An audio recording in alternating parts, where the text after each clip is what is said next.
anytime I see you, I'm always in a great mood. And it's even better to see you on an event like this. You've been inside the ring with Spence and Crawford. You fought everybody over the course of your illustrious career. What can you tell us about Saturday night for all the gold on the line at 147? This fight's gonna be amazing. I feel sorry for anybody that misses this fight because both of these guys are the epitome of what a fighter is. They got all the heart in the world. Neither of them are gonna quit. Knock down and getting up to knock the other one back down. You know what I mean? Like, this is just the speed, the power, the quickness. It's really, this is gonna be a fight of moments. And this is why I encourage everybody, like, don't blink. Because this is a fight, this fight right here is a moment. Other fights are like, you know who's gonna win? This fight, at any moment, something's gonna happen. And I think that that's what's really special about this fight. Talk about my experience with both of them. There were moments in my fights which separated the winner from the loser. You know what I mean? So you got two special fighters getting in the ring.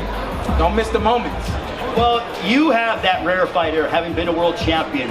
I want to go with Errol Spence first. What did you learn about him in your fight that you had? What a memorable encounter in September of 2019.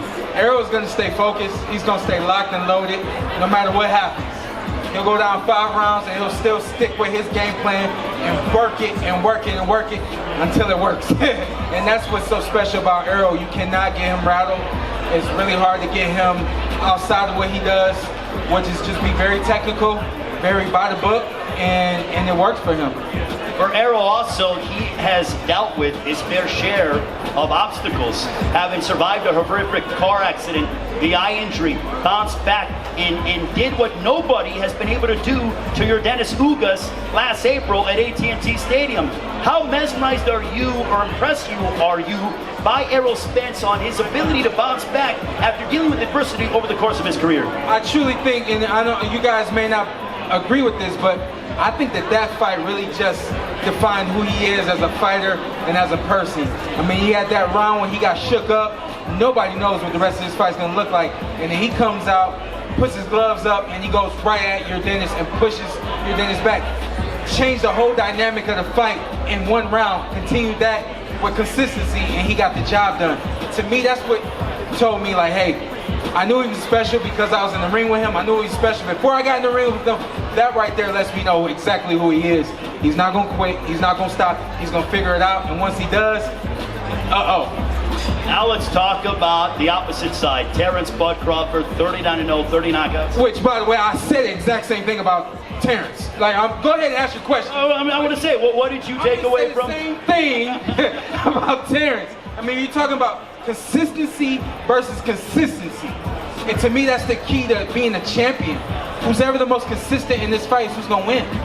We hear about, when you look at the strengths, Terence Crawford is a lethal puncher. For Errol Spence, he's made no bones about the fact that he's going to bring the pressure. He's going to try to attack the body of Terence Crawford. In your estimation, is this fight determined based on who can withstand the other's firepower? I do. I think for Terence, it has to be about breaking down Errol Spence and not allowing Errol to feel success. If Errol doesn't feel success, he's just gonna keep forcing it, and that's when something bad can happen to him because he's forcing it. But if Errol's finding success getting to the body, finding success hitting the shoulders, the arms, whatever it has to be, Errol just wants to touch you. And as long as I can touch you, I know that eventually something good is going to happen, you know? So I think for Terence, it's just a matter of controlling the range and the distance and not allowing Errol to see success moving forward. So it sounds like you're saying that Errol, when he gets going, kind of becomes like an avalanche and just keeps bringing pressure and really gains confidence as the fight progresses. Yeah, I've had people ask me, how is it that Errol gets stronger as the fight goes on? I said, it's not necessarily that he gets stronger, it's just the momentum that he builds round after round, along with breaking down his opponents. It looks like he's getting stronger, he's really not.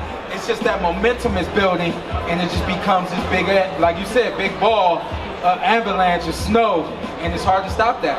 Shawn, you have been a part of some memorable events, big pay-per-view events all over. What does it mean for a prize fighter to get to this rarefied era of headlining a pay-per-view event here in Las Vegas with the world watching? This is what it's all about. And early on, you don't even know that this is possible. You know, it's not until you get on a big undercard where you're like, oh man, I want to be there one day. And so I know that this is the first time both of these fighters are having a big arrival, and the room is full. Everybody's expecting to see them, and I know that the excitement that this brings is like bar none. It's like this in the fight is all that matters to them right now, you know? You know, I always ask you this question because I'm a selfish person in this regard. I'd love to see you back, but seeing all this, the lights, the camera, you know, everyone here, does it make you miss competing inside the ring? What time is it? Showtime! What time is it? What time is it? I don't have to come back to get that. I mean, in the lead up to this fight, we kind of thought, hey, I've been in the ring with both guys, you know, maybe give it one more, maybe two more. Not against neither one of them. That's for sure. I can let them have this, man. And I think that this one, they're going to do something special Saturday night.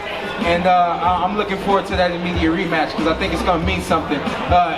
Definitely if this fight goes the distance. So you think that this fight is going to be so close, and I know that they have a rematch clause on both sides, but do you think that the fight is going to be, it sounds like you're telling me that the fight is going to be close, that it's going to warrant a rematch regardless? That's how I see it, but let's say it goes 5 rounds. Both of these fighters are known for making adjustments. And so let's say Errol knocks out Terence in 5 rounds. That immediate rematch clause, it could actually go the opposite way because both of them have shown that they can make adjustments. You telling me that you got a whole camp to get ready for something, you're not gonna make that adjustment and get out of that 5th round and do something different and you win in the 6th round? It's possible.